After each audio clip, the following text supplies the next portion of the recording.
Hello warriors, welcome to Study Express learning made easy. Friends, आज का जो हमारा चैप्टर है वो है क्लॉक। आज हम लोग क्लॉक पढ़ेंगे और क्लॉक को एकदम बेसिक्स के साथ पढ़ेंगे और वहां तक पढ़ेंगे जहां से आपके एग्जाम्स में सवाल आते हैं। और फ्रेंड्स, क्लॉक में कितना पढ़ना है और कहां तक पढ़ना है ये आपके स्क्रीन पे दिख रहा होगा। फ्रेंड्स, सबसे पहले हम लोग क्लॉक के बेसिक डिटेल्स को जानेंगे, उसके कंपोनेंट्स को जानेंगे। इसके बाद हम लोग टाइप्स ऑफ क्वेश्चन पे जंप करेंगे। तो जो हमारा पहला टाइप होगा वो होगा रिलेटेड विथ अल्फाबेट। हमारा जो दूसरा टाइप होगा वो होगा रिलेटेड विथ इमेजेस। जो हमारा तीसरा टाइप होगा वो होगा रिलेटेड विथ एंगल। हमारा चौथा टाइप होगा वो होगा रिलेटेड विथ टाइम। और हमारा आखिरी टाइप होगा वो होगा क्लॉक एरर। तो चलिए फ्रेंड्स, आगे बढ़ते हैं। सबसे पहले हम लोग पढ़ते हैं कॉन्सेप्ट ऑफ क्लॉक के बारे में। तो फ्रेंड्स, कॉन्सेप्ट ऑफ क्लॉक में हमें ये जानना है कि क्लॉक होता क्या है। तो आप सबको पता है कि क्लॉक एक ऐसा मशीन है जिससे आप टाइम बताते हो, और टाइम घंटा, मिनट और सेकंड में बताते हो। फ्रेंड्स, आप टाइम के साथ साथ एंगल भी बता सकते हो। ऐसे बहुत सारे क्लॉक होते हैं जिससे आप टाइम के साथ एंगल भी बताते हो। तो चलिए फ्रेंड्स, आगे बढ़ते हैं। जैसे आपको स्क्रीन पे दिख रहा होगा, मैंने एक क्लॉक बनाया है। वहां पे मैंने दो हैंड बताया है, एक है मिनट हैंड जिसको आप बिग हैंड बोलते हो, और एक है आवर हैंड जिसको आप स्मॉल हैंड बोलते हो, और एक है डायल। फ्रेंड्स, डायल वो सरफेस होता है, वो सर्कुलर सरफेस होता है जिसपे नंबर्स रहते हैं। 12, 1, 2, 3, 4 ऐसे करके कंप्लीट नंबर होते हैं। तो जिस सरफेस पे नंबर रहता है वो कंप्लीट सर्कल, वो मेरा डायल होता है। फ्रेंड्स, जैसे कि आपको दिख रहा होगा दूसरे इमेजेस में, मैंने आवर हैंड को 3 पे रखा है और मिनट हैंड को 6 पे रखा है। तो मैं अगर आपसे पूछूं कि कितना बजा है तो आप क्या बोलोगे? 3:30 बजे। Very good friends. चलिए फ्रेंड्स, आगे बढ़ते हैं। इसके बाद हमें देखना है direction of hands in a clock. Clock के दो डायरेक्शन होते हैं, एक होते हैं क्लॉकवाइज डायरेक्शन और एक होता है anti clockwise direction.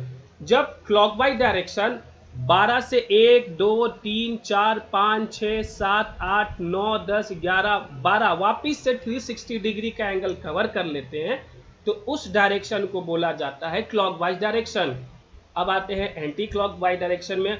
Anti clockwise direction में अगर 12 से 11, 10, 9, 8, 7, 6, 5, 4, 3, 2, 1 और फिर 12 है, यानी उल्टा चलते हैं, उल्टा चल के 360 डिग्री का एंगल कवर करते हैं, तो इस डायरेक्शन को बोला जाता है एंटी क्लॉकवाइज डायरेक्शन। फ्रेंड्स, मैंने यहाँ पे डायग्राम भी बनाया है, इससे आपको क्लियर समझ में आ गया हो। चलिए फ्रेंड्स, आगे बढ़ते हैं।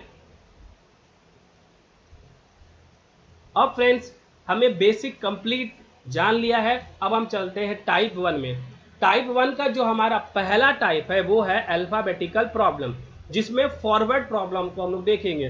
सवाल दिया हुआ है, in a clock D placed in 1, E into and rest are accordingly, what alphabet comes in 9th places? What alphabets comes in 9th places? तो आपके 9th प्लेस पे कौन सा अल्फाबेट होगा?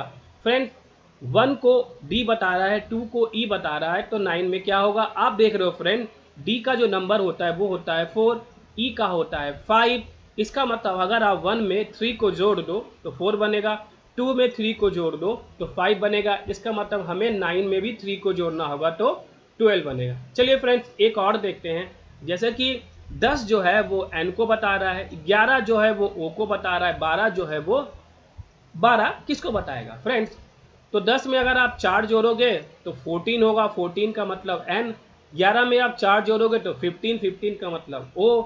और 12 में अगर आप 4 जोड़ोगे, आप 4 क्यों जोड़ रहे हो? क्योंकि आप एक को पैटर्न मिल गया है। तो जैसे ही आप 12 में 4 जोड़ोगे तो आपको क्या मिलेगा? 16। और इंग्लिश अल्फाबेट में 16 लेटर क्या होता है? पी होता है फ्रेंड। तो आशा करते हैं आपको समझ में आया होगा। एक आर्क और करते हैं। जैसे कि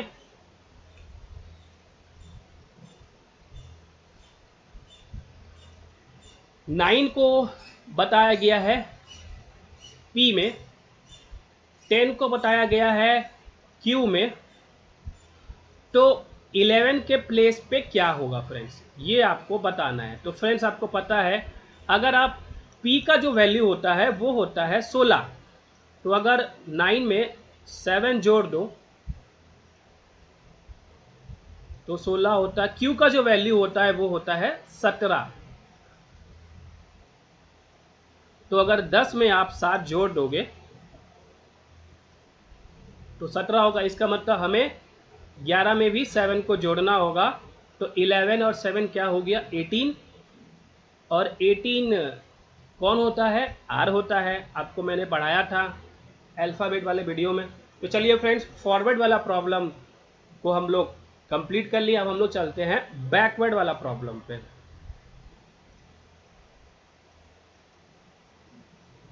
जैसे फ्रेंड आपको दिख रहा होगा, in a clock D placed in 10, E in 2 and rest are accordingly what alphabet comes in third place. अगर 10 को डी बता रहा है, 9 को ई बता रहा है, 3 को के बता रहा है, 3 से पूछा है कि 3 में क्या होगा। तो फ्रेंड्स आप देख रहे हो कि 10 में अगर आप 4 जोड़ोगे तो वो डी का प्लेस होता है। तो 10 और 4 14। 9 में अगर आप 5 जोड़ोगे तो 5 ई का प्लेस होता है। यहाँ भी क्या हो रहा है 14 हो रहा है। और अगर फ्रेंड अगर आप 3 में 11 जोड़ोगे और वो 11 क्या होता है के का प्लेस होता है, क्योंकि 11 और 3 क्या हो रहा है 14 हो रहा है फ्रेंड्स। चलिए फ्रेंड्स एक और करते हैं। जैसे कि मैं आपको बोल दूं कि 12 जो है जो 12 है वो रिप्रेजेंट कर रहा है क्यू को। 12 जो है वो रिप्रेजेंट कर रहा है क्यू को। 11 जो है वो रिप्रेजेंट कर रहा है पी को। तो आपको बताना है कि 3 किसको रिप्रेजेंट करेगा। तो आपको पता है फ्रेंड्स, Q जो होता है वो होता है 17, यानी आप 12 में 5 जोड़ दोगे तो आपको 17 मिलेगा। P जो होता है P होता है 16, यानी कि आप 11 में 5 जोड़ दोगे तो आपको क्या मिलेगा 16 मिल जाएगा। 16 का मतलब P, यानी कि अगर आप 3 में 5 जोड़ दोगे तो आपको क्या मिलेगा 8, और 8 का मतलब क्या होता है friends H। Very good friends, तो हमारा ये टाइप भी क्लियर होता है फ्रेंड्स। अब हम लोग चलते हैं नेक्स्ट टाइप पे। नेक्स्ट जो टाइप है फ्रेंड्स हमारा वो है concept of mirror and water image. हमें मिरर इमेज और वाटर इमेज को समझना है फ्रेंड्स। तो मैंने यहाँ पे 2 डायग्राम बनाया है फ्रेंड्स। मैंने ये दिखाना चाह रहा हूँ कि पहले डायग्राम में कि अगर हम किसी भी इमेज का मिरर इमेज बनाते हैं तो क्या होता है, मिरर इमेज में राइट पोर्शन लेफ्ट साइड होगा और लेफ्ट पोर्शन राइट से होगा। इसका मतलब क्या है कि जो राइट वाला साइड था वो लेफ्ट में चला जाता है मिरर इमेज में, और जो लेफ्ट वाला साइड होता है वो चला जाता है राइट वाले साइड में। बाकी जो टॉप और बॉटम है वो जस्ट अपना इमेज को चेंज करते हैं, बट वो रहते वहीं के वही है। तो देखिए फ्रेंड्स, मैंने यहाँ पे एक क्लॉक भी बनाया है। क्लॉक में आपको दिख रहा होगा कि पहले वाले क्लॉक में आपको यहाँ पे 3 बज रहा है, क्योंकि आवर हैंड 3 पे है, मिनट हैंड 12 पे है फ्रेंड्स। तो अगर आप इसका मिरर इमेज बनाओगे, यहाँ पे भी वही रूल फॉलो होता है कि जो लेफ्ट है वो राइट हो जाता है, जो राइट है वो लेफ्ट हो जाता है, टॉप बॉटम चेंज नहीं होता है फ्रेंड्स। तो देखो 3 को रिप्लेस करके यहाँ पे 9 दिखाया गया फ्रेंड्स। इसका मतलब अगर आपसे पूछा जाए कि 3 का मिरर इमेज क्या बनेगा तो आप क्या बोलोगे 9 बजेगा। अगर आपसे पूछा जाए 8 का मिरर इमेज क्या होगा तो आप क्या बोलोगे 8 का मिरर इमेज 4 बनेगा। क्यों?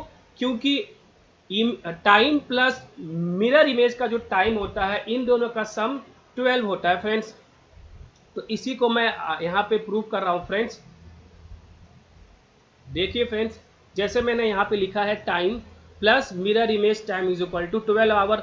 तो अगर मैं आपको बोल दूं कि अगर 3 बजा है तो मिरर इमेज में कितना बजेगा, जस्ट आपको जोड़ना है 9, क्योंकि इन दोनों का सम क्या होता है 12 होता है। अगर मैं आपको बोल दूं यहाँ पे कि यहाँ पे 4 बजा है तो मिरर इमेज में कितना टाइम होगा, तो आपको क्या करना है, कुछ नहीं करना है, आपको जस्ट 12 से 4 में 12 को 4 से माइनस कर देना है।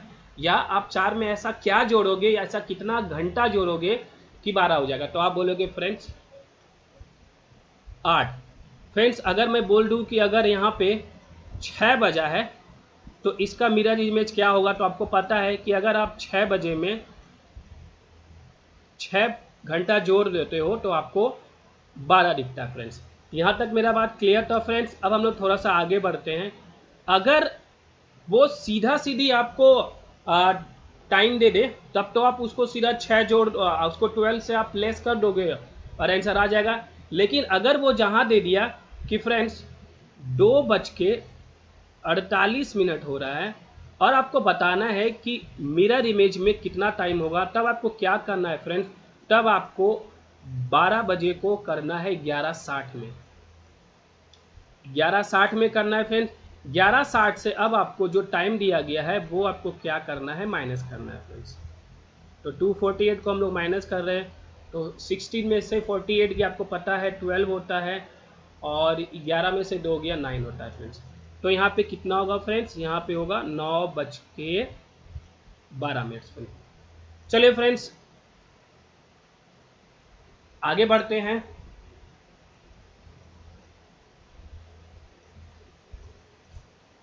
अब हम लोग आते हैं फ्रेंड्स डायरेक्ट वाटर इमेजेस पे।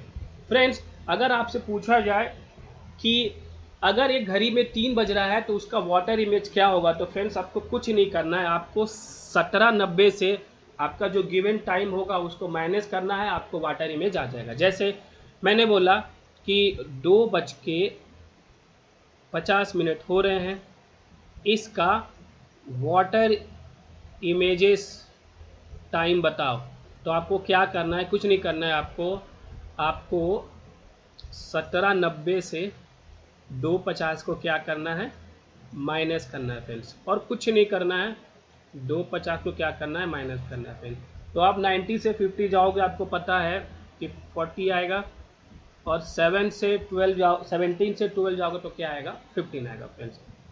अब 15:40 का मतलब क्या होता है फ्रेंड्स, आपको पता है 3:40।